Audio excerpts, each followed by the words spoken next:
Jussara olha para as próprias mãos, onde as manchas de descolorante contam a história de 2 décadas de trabalho duro nos fundos de uma casa simples na periferia. Naquele pequeno salão, o som do secador e o cheiro de amônia eram as únicas constantes, junto com a angústia de ver o dinheiro entrar e sair sem nunca criar raiz. O sonho de ter uma casa própria, sem o peso de um aluguel ou de um financiamento que duraria 30 anos, parecia uma alucinação para alguém que vivia na instabilidade de um bairro popular brasileiro, onde uma semana cheia de progressivas não garante o pão da semana seguinte, que pode ser de cadeiras vazias. Mas Jussara descobriu algo que os gerentes de banco não ensinam e que os cursos de finanças para a elite ignoram completamente. Com um método que ela batizou de sobra do salão, ela conseguiu o que especialistas chamariam de impossível. Deu uma entrada robusta em sua casa nova sem assinar uma única folha de parcelamento futuro de juros abusivos. O segredo não estava em ganhar mais, mas na gestão invisível de cada centavo que sobrava após o custo dos produtos, uma disciplina quase cirúrgica que transformou restos de troco em tijolos e argamassa. Se esta jornada de superação e estratégia financeira faz sentido para você, deixe seu like e inscreva-se no canal agora mesmo. Sua interação é o que garante que histórias de transformação real, baseadas na vida de brasileiros comuns, alcancem quem mais precisa de um norte prático. Nós estamos construindo uma comunidade de pessoas que não aceitam o destino da escassez, e sua presença aqui é fundamental para esse impacto. Eu gostaria muito de saber de que lugar do Brasil você está assistindo este vídeo, então escreva sua cidade e seu estado nos comentários. Além disso, se você conhece alguma história de reviravolta tão impressionante quanto a da Jussara ou tem sugestões de temas que deseja ver por aqui, compartilhe conosco para que possamos continuar expondo métodos que realmente funcionam. Jussara acorda às 5 da manhã, sentindo o frio do chão da periferia antes mesmo de calçar seus chinelos de tiras largas com meias grossas. Aos 38 anos, ela carrega no rosto pardo as marcas de quem já viu muitas crises passarem, mas mantém a pele bem cuidada, um reflexo da vaidade que o cansaço não conseguiu apagar. Seus cabelos cacheados, de um tom mel acobreado, são presos rapidamente com uma piranha grande enquanto ela se prepara para abrir o salão nos fundos de sua casa. O uniforme é prático, uma legging preta e o inseparável avental de nylon, manchado sutilmente pelo descolorante que usa há décadas. As mãos, calejadas e marcadas pelos produtos químicos, são as ferramentas de uma mulher que representa milhões de brasileiros na informalidade. No Brasil atual, ser cabeleireira de bairro é viver em um equilíbrio perigoso entre o preço abusivo do shampoo profissional e a conta de luz que não para de subir. O contexto socioeconômico é brutal. Semanas de agenda lotada para festas locais, seguidas por desertos de cadeiras vazias, onde o silêncio é desesperador. Jussara conhece a dor de não saber se o lucro do dia pagará a reposição do estoque ou a janta. Seus brincos de argola dourada brilham sob a luz fraca, simbolizando uma dignidade que o sistema tenta roubar todos os dias, enquanto ela observa a vizinhança acordar para a mesma luta diária pela sobrevivência básica. A rotina no salão proporcionava a Jussara uma posição privilegiada de observadora invisível. Enquanto aplicava tinturas ou escovava cabelos, ela ouvia e via o fluxo de dinheiro passar pelas mãos de suas clientes, desde as mais humildes até aquelas que ostentavam um padrão de vida que não lhes pertencia. Ela percebeu uma falha lógica no sistema. Enquanto a classe média muitas vezes se afoga em parcelas de carros novos e financiamentos intermináveis para manter uma aparência de sucesso, os verdadeiramente prósperos tratam o capital de forma fria e estratégica. Jussara os despertou para a consciência de que o sistema financeiro tradicional é desenhado para capturar o excedente de quem trabalha por conta própria através de juros e taxas bancárias disfarçadas de facilidade. Ela entendeu que a pobreza é perpetuada por uma cultura de consumo imediato, que ignora o poder acumulativo das pequenas sobras diárias. Por que o banco ficaria com o lucro do seu suor, através de juros, se ela mesma poderia se tornar seu próprio fundo de reserva? Esse questionamento da desigualdade não gerou apenas revolta, mas uma raiva produtiva que a impulsionou a buscar uma autonomia que as instituições financeiras tentam esconder de quem vive na base da pirâmide social brasileira. O colapso aconteceu em uma terça-feira de chuva fina e persistente, que parecia infiltrar não apenas nas paredes do salão, mas na própria alma de Jussara. O dia começou com o barulho metálico do chuveiro elétrico queimando no meio de uma lavagem de cabelo.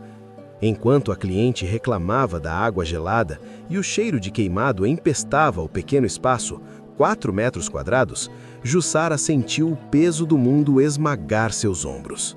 Ela não tinha os R$ 80 para comprar uma resistência nova, e muito menos para chamar um eletricista. Naquela tarde, após dispensar a última cliente com um desconto humilhante pelo desconforto, ela se trancou no banheiro, sentou no chão frio e chorou. O choro não era apenas pelo chuveiro, mas pela percepção visceral de que ela estava correndo em uma esteira que não saía do lugar.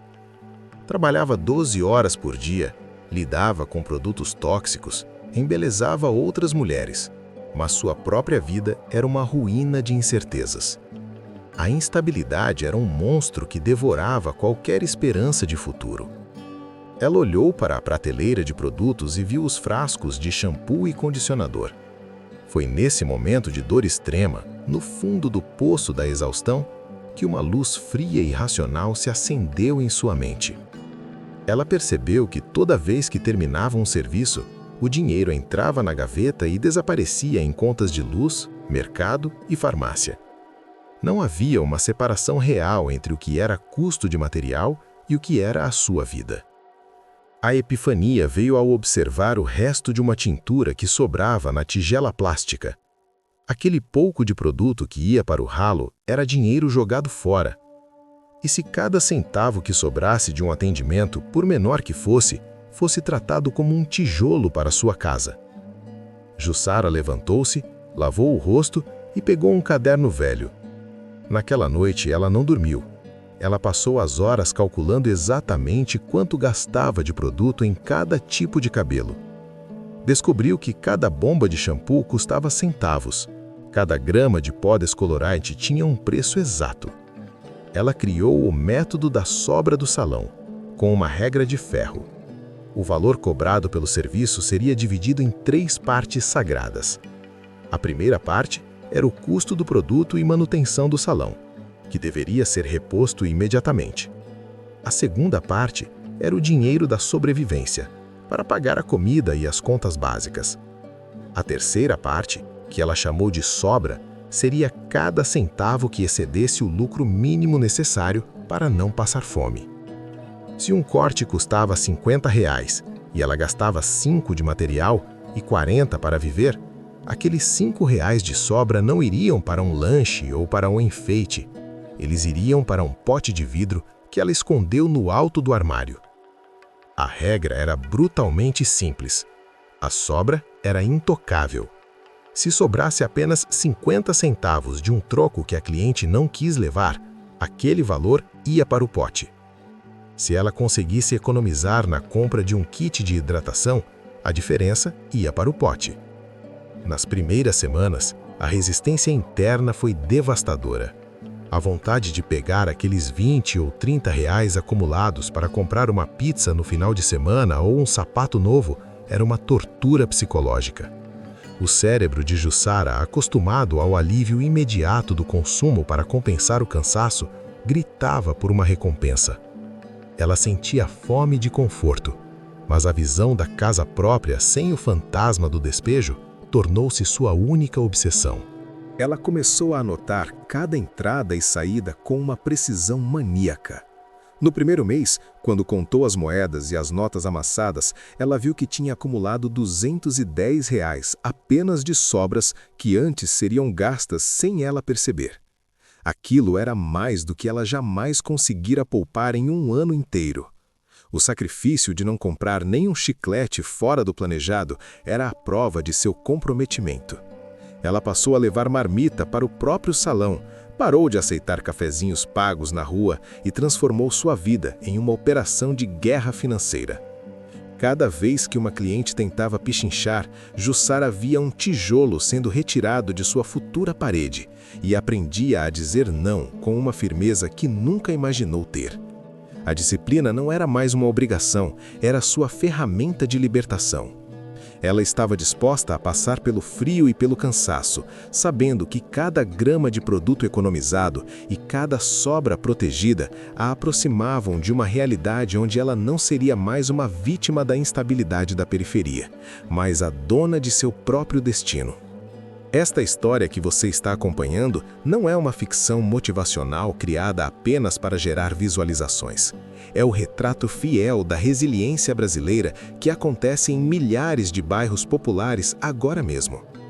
O que Jussara fez exige uma força mental que poucas pessoas possuem, e é por isso que o resultado dela foi tão fora da curva e surpreendente.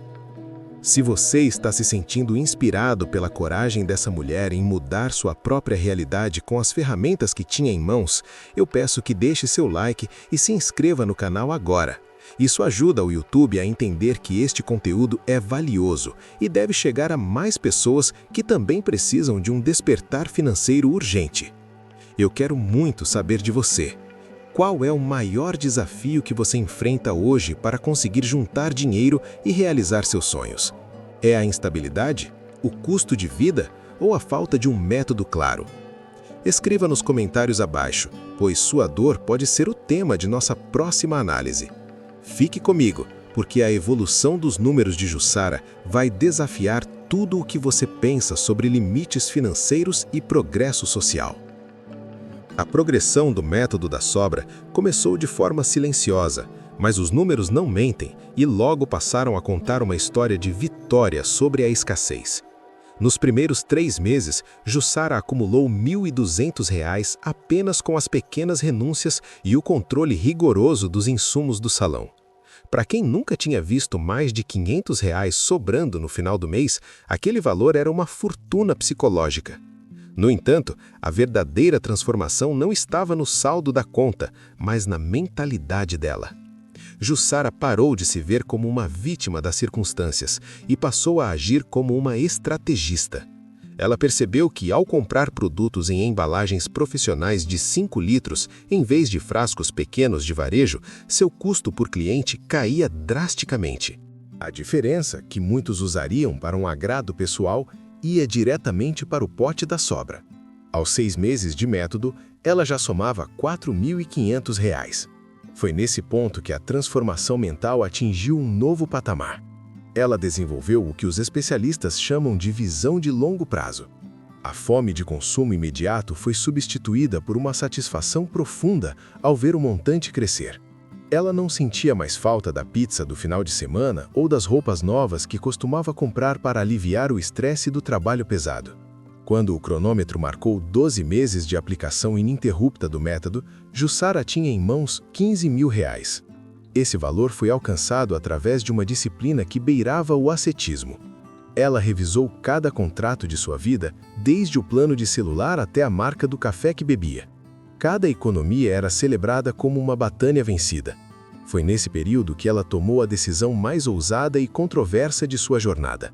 Jussara possuía um carro antigo, um Celta 2005, que vivia apresentando problemas mecânicos e consumia boa parte de sua renda em manutenção e combustível. Em uma análise fria e racional, ela percebeu que o carro era um passivo que estava atrasando o sonho da casa própria. Contra o conselho de toda a família e as críticas dos vizinhos, ela vendeu o carro por R$ 12.000. As pessoas diziam que ela estava ficando louca, que uma cabeleireira precisava de carro para buscar produtos ou para manter o status no bairro. Jussara ignorou o ruído social. Ela pegou os 12.000 da venda, somou aos 15.000 que já tinha guardado e viu o saldo saltar para R$ 27.000. A resistência social foi brutal. Seus irmãos a chamavam de mão de vaca e diziam que ela estava vivendo de forma miserável. Diziam que a vida era curta e que ela deveria aproveitar o dinheiro que ganhava. Mas para Jussara, aproveitar a vida era ter a segurança de um teto que fosse seu, sem o medo constante de não ter onde morar caso o salão passasse por uma fase ruim. Aos 18 meses, o método da sobra, potencializado pela ausência dos gastos com o carro e pela compra estratégica de materiais de trabalho, fez o montante chegar aos R$42 mil. Ela já não era mais a Jussara que chorava no chão do banheiro por causa de um chuveiro queimado. Ela era uma investidora de si mesma. O impossível estava se tornando inevitável. Ela começou a visitar terrenos e casas pequenas na região, portando uma confiança que vinha do dinheiro vivo e da clareza mental. A validação do impossível aconteceu quando ela entrou em uma imobiliária local e, em vez de perguntar sobre parcelas, ela perguntou sobre o desconto para uma entrada de R$50 mil à vista. O corretor, acostumado a lidar com pessoas endividadas, ficou em choque ao ver uma cabeleireira de bairro apresentar aquele valor construído centavo por centavo, sem ajuda de bancos e sem heranças. Jussara provou que a consistência matemática vence qualquer narrativa de impossibilidade imposta pela sociedade.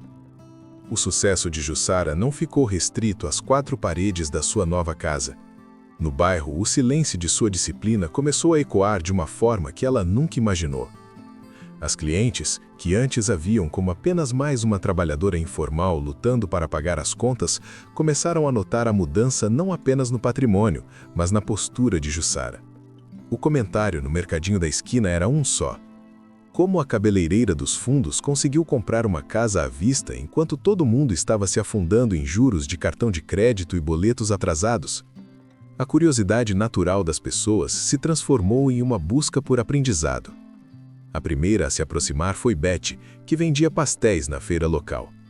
Betty estava cansada de ver o dinheiro das vendas sumir entre o custo da farinha e o gás, sem nunca conseguir guardar nada para reformar sua barraca. Jussara, com a paciência de quem entende a dor da escassez, abriu seu caderno de anotações e mostrou as planilhas feitas à mão.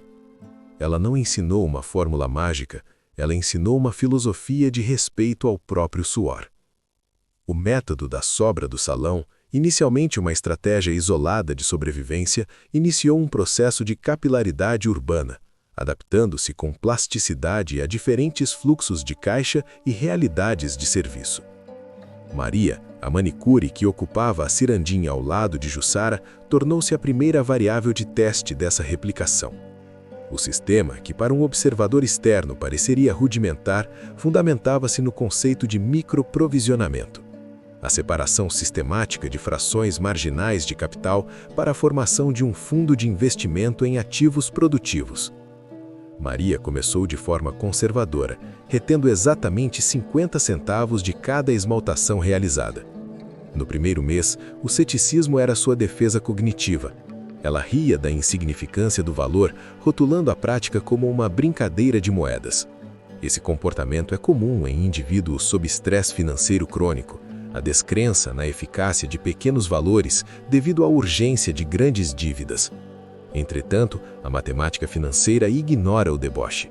Ao final de 90 dias, o montante acumulado, somado à ausência de juros de cartões de crédito ou empréstimos informais, os temidos agiotas de bairro, atingiu o valor necessário para a aquisição de um kit de gel profissional de última geração.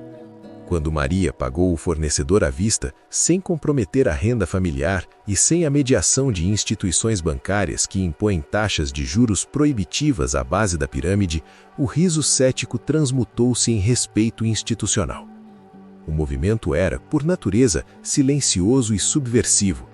Aquelas mulheres, historicamente invisibilizadas pelo sistema bancário convencional, que as classifica como perfis de alto risco ou sem crédito, estavam, na verdade, operando uma economia circular de poupança e reinvestimento. A transformação coletiva começou a alterar a morfologia social da comunidade.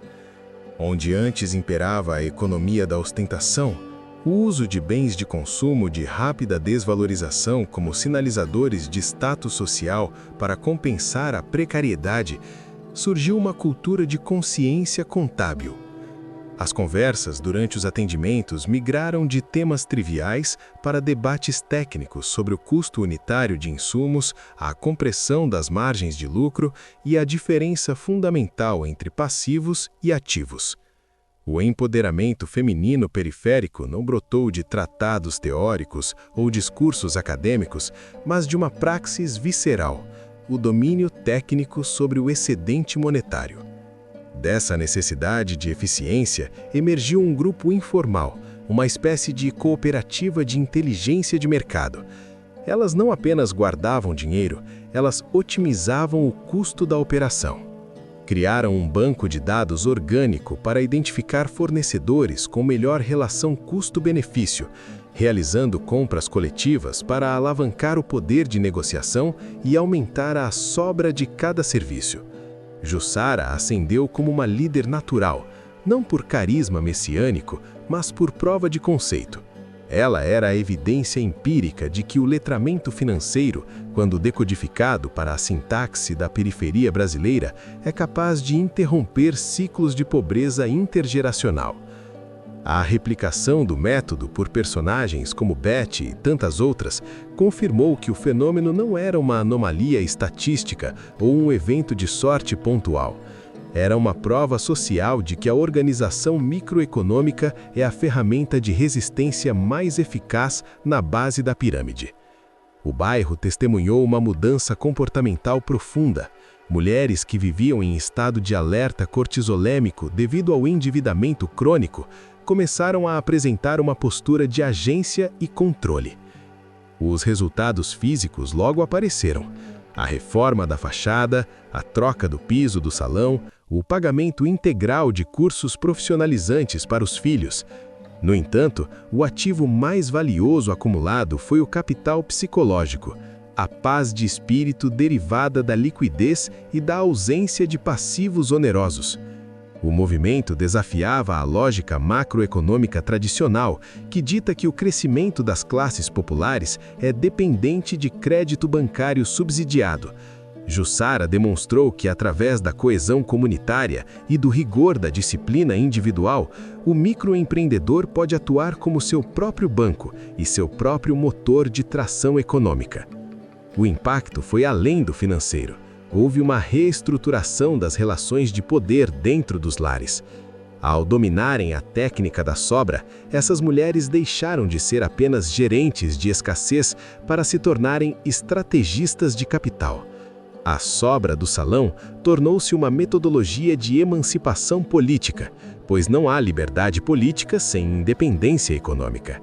A comunidade passou a ver o dinheiro não como um recurso escasso a ser consumido imediatamente por medo da inflação ou da perda, mas como uma semente de investimento futuro. Logo, um grupo informal surgiu, onde elas trocavam dicas de onde comprar produtos mais baratos para que a sobra de cada serviço fosse maior. Jussara tornou-se uma líder natural, uma prova viva de que o conhecimento financeiro, quando simplificado e aplicado à realidade brasileira, tem o poder de quebrar ciclos de pobreza de gerações.